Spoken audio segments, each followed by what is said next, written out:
The Atlanta Falcons are 2-2 after 4 games this season, but they could very easily be 3-1. In the Week 1 loss to the New Orleans Saints, they were 26-10 up in the fourth quarter before Marcus Mariota fumbled a snap and the Saints came back to win the game. Mariota alone wasn't responsible for that loss, but that is the one major negative he's had so far this season. Mariota has stabilised the quarterback position in Atlanta, and Arthur Smith has shown he understands his skill set and how to set him up for success. His relationship with rookie Drake London is already outstanding, while Kyle Pitts needs to be fed the ball a little bit more, but the signs there are pretty good. That's on the quarterback to some degree to get the ball to Pitts more often, but it's also on the coaching staff and Pitts himself to take advantage of more opportunities. The Falcons don't run a quarterback-friendly scheme. It's not a complicated passing game or a particularly nuanced system, which often forces Mariota to make difficult throws by design. On this first play, we can see Mariota is in a pistol alignment with all receivers in tight to the offensive line. They're all inside the numbers. It's a shot play design with only 2 receivers releasing into routes downfield. Both are vertical routes attempting to set up a deep throw. When the ball is snapped, Mariota turns to execute a play fake. You can see he gets a clean pocket so he has plenty of time and space to let the routes develop downfield. But this is to be expected because it's a hard play fake with extra blockers in protection against a 4-man rush. The offense should win at the line of scrimmage in this scenario. The trade-off for that clean pocket is a lack of options downfield. Only the crossing route is a realistic option for Mariota, and that requires a tight window throw. He hits Drake London, who makes a strong hands catch before turning upfield to extend the big gain. Against the Browns this past weekend, we see the exact same play design. The offense keeps an extra blocker on the backside of the play to account for the defensive end, but we can see from the moment Mariota hits the top of his drop that the pass rusher is penetrating the pocket. If we flip to the end zone angle, we can see how Mariota is forced to make an aggressive movement to the left flat. It's a good reaction, but it forces him to the opposite side of the field where he wants to throw the ball. The underneath defenders follow Mariota's movement, but he also keeps his eyes to the middle of the field to avoid tipping them off to his receiver going in the opposite direction. At the last moment, he shows great awareness and technique to reverse field and connect with Olamide Zaccheaus for a huge gain. The defense won this play. They got an effective pass rush and good coverage, but Mariota's awareness opened up the opportunity for his receiver. That's a theme for the Falcons so far this season.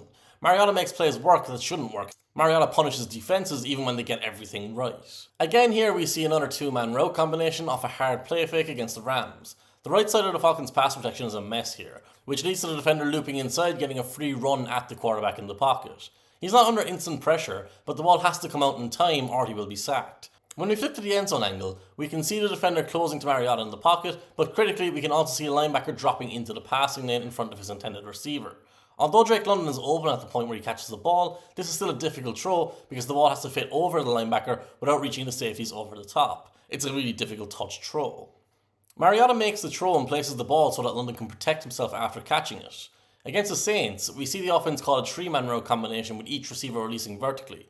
They're all working the deeper level of the coverage. When the ball is snapped, the Saints drop into an 8-man coverage. They had shown blitz before the snap, so this is a completely unexpected coverage for Mariota to look into. The Falcons were hoping for a man coverage on the back end because their extra blockers were in position to pick up an extra pass rusher on the front end.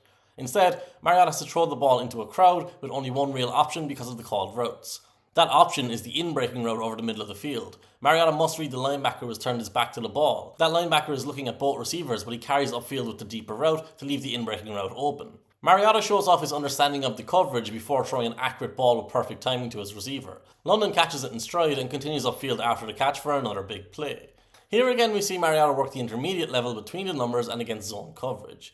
This play looks routine on the broadcast angle, but the end zone angle proves it to be elite quarterback play. Elite quarterback play is often subtle rather than obvious. Small actions manipulate defenders and elevate teammates. On this play, the end zone angle shows us that the pass rush is failing quickly and Mariota's receiver is covered at the top of his drop. Mariota is forced to reset within the pocket to negate the pass rush while using his eyes to move the defender in coverage at the same time. This makes his receiver look like he's wide open and the pocket look like it's completely clean on the broadcast angle. For all intents and purposes, it looks like an easy throw until you look further into the play. But that's not even the most impressive play of this type from this game. The previous play used 3 receivers on routes downfield. We're going back to 2 for this play. Like I said at the beginning of this video, the Falcons' offense is basic. They repeat the same handful of plays a lot. Mariota executes the play fake and settles at the top of his drop again. His eyes are immediately on the linebacker in his passing lane. At the same time, the end zone angle reveals that there is a free rusher coming to the quarterback in the pocket. His pass protection is blown and the play should be dead, but Mariota acts rapidly and with great control. He can't make big movements here and still throw the ball, so he moves slightly to his left and up in the pocket. This cuts off the angle for the unblocked pass rusher. At the same time as he's doing that, his eyes are inside, so you see the linebacker turn backwards over his inside shoulder rather than gain depth and go to his outside. The space is now outside for the crossing route. Mariota makes an incredible throw despite being under pressure, off balance, and throwing away from his body's momentum. It looks even better on the All-22 angle, where you can better see the coverage of the trail defender who attempts to undercut the ball. Despite his weight going in the opposite direction, Mariota is still able to widen that pass enough that it clears that defender. That's the difference between an interception and a big play completion. As mentioned previously, one failing so far for the Falcons offense is Kyle Pitts' involvement. Pitts, Mariota and the coaching staff all share about an equal amount of blame for his lack of production so far. In the Seahawks game, the coaching staff drew up plays to purposely get the ball to the tight end / wide receiver. With Cordell Patterson absent for the next month, they'll need to keep doing this against lesser defenses because he's their best player now. On this play, Pitts is part of the backfield initially. That hides him from the defense's focus and ultimately isolates him against a linebacker down the right sideline. Mariota can see the defender's back in man coverage, so he knows that Pitts has the advantage at the catch point. His pass is well placed so that Pitts can finish the play by high pointing the ball over the defender who can't see it, so he can't play it in the air. That throw to Pitts was primarily a result of a good play design. Mariota was encouraged to look in his direction with the alignment and route combinations, but Mariota himself needs to be more aggressive with his best skill position player within other play designs. On this occasion, we see Mariota setting his protection before the snap before all 5 eligible receivers release into routes downfield. Pitts is in the pair on a narrow side of the field to the top of the screen. He's the widest receiver to that side, but still inside the numbers. The Seahawks theoretically have the players in position to stop this route combination. They have 3 defenders to that side, 2 in man coverage with a linebacker hovering over his zone to the inside to allow the defenders outside of him to play outside leverage. Pitts releases vertically before breaking his route inside. He should move directly into the linebacker's area of the field, but we can see from the end zone angle again that Mariota shifts his eyes to freeze the linebacker for a split second just before he begins his throwing motion. He throws the ball past the defender to the space in front of the safety. Pitts' speed gets him to the spot in time, and Mariota's ball leads him across the field without leading him into the safety. This is an aggressive but smart decision from the quarterback.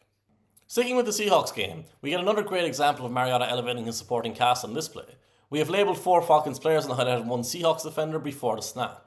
That defender is going to occupy or impact each of those 4 opponents during his pass rush while still getting to the quarterback.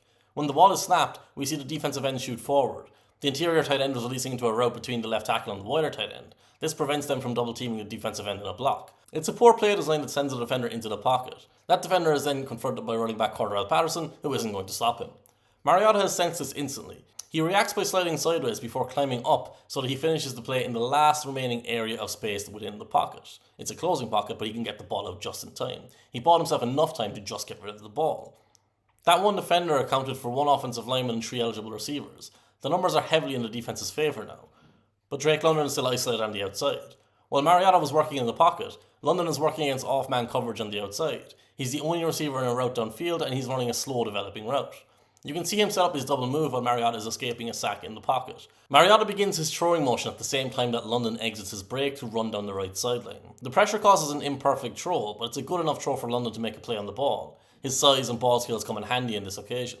London's size and ball skills show themselves again in this game when he catches a touchdown later.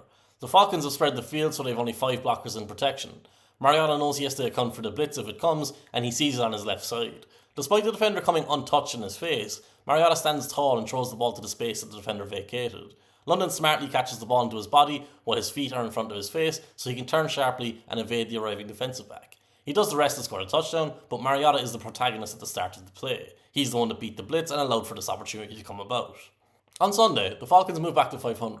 Mariota made 3 huge plays in what proved to be a close, low-scoring game. The first is this 3rd and 8 from the first quarter. Again, the Falcons have 3 vertical routes that are released to the flat. When the ball is snapped, the defense rotates into cover 1 and they get a defender unblocked to Mariota's face. He doesn't have an easy outlet pass to counter it. 2 defenders ultimately come true, but Mariota stands in tall and delivers the ball to Olamide Zaccheaus over the middle of the field. He had to hold the ball that long and invite the pressure that long because the route needed to develop for a moment. His ball is a little bit low, but considering all the details of this play and the type of throw he had to make, that's a minor detail. For this 3rd and 12, the Browns only have 1 defensive lineman on the field with a hand on the ground. This immediately suggests a blitz, but it also means Mariota has to figure out who is coming and who isn't. Anyone highlighted in red is a likely threat. The Falcons use play action and keep 2 extra blockers in protection to give Mariota time. He still gains depth at the snap to buy some more as he looks downfield. Both of his receivers downfield are covered. They're outnumbered 2-1. He has his flat route, but this is 3rd and 12. That would be a give-up play when the defense converges on him in the flat. Mariota holds the ball longer than he theoretically should for the downfield routes. That serves 2 purposes. It allows his flat route to get wider and settle in space. He can then easily turn back and look for the ball instead of running towards the sideline. And it forces the deeper defensive backs to continue to play coverage, gaining depth and focusing on the wide receivers, forgetting about the flat route. Since Mariota only moves his eyes to the flat once he's already begun his throwing motion, the defense never has a chance to be proactive. They never have a chance to react to the flat throw until it's too late. This means that when the receiver catches the ball, he has a clear runway to the first down line. The quarterback's patience when nobody was open against the heavy blitz created that positive play. Finally, we have an example of Mariota creating for the offensive side of structure. The Falcons use very rigid play designs with limited options more often than not downfield. That means there are fewer opportunities to extend plays and create outside of structure. If everyone's in blocking, he can't exactly go out and look for other options to throw to. But he gains a first down in a big play by doing exactly that on this play. The Browns defense had the perfect coverage called to shut down all of the Falcons' routes, and it ultimately takes a special throw from the quarterback moving left to beat them. At 28 years of age, you can reasonably anticipate that Marcus Mariota still has at least 5 good years of football in him. He might get injured, but that's a risk that exists with every NFL quarterback. He's proving this season that he's good enough and consistent enough to be a valuable piece of a winning team. Should the Falcons build their whole team around him and tailor everything to his needs while giving him a huge contract extension prematurely? Probably not. But the Falcons are a rebuilding team, and chasing a high draft pick quarterback doesn't really make sense for them at this stage. Mariota appears to have developed good relationships with the young pieces in the Falcons' offense. Instead of tearing that down, they should be thinking about how they can add to it in the future while rebuilding the defense.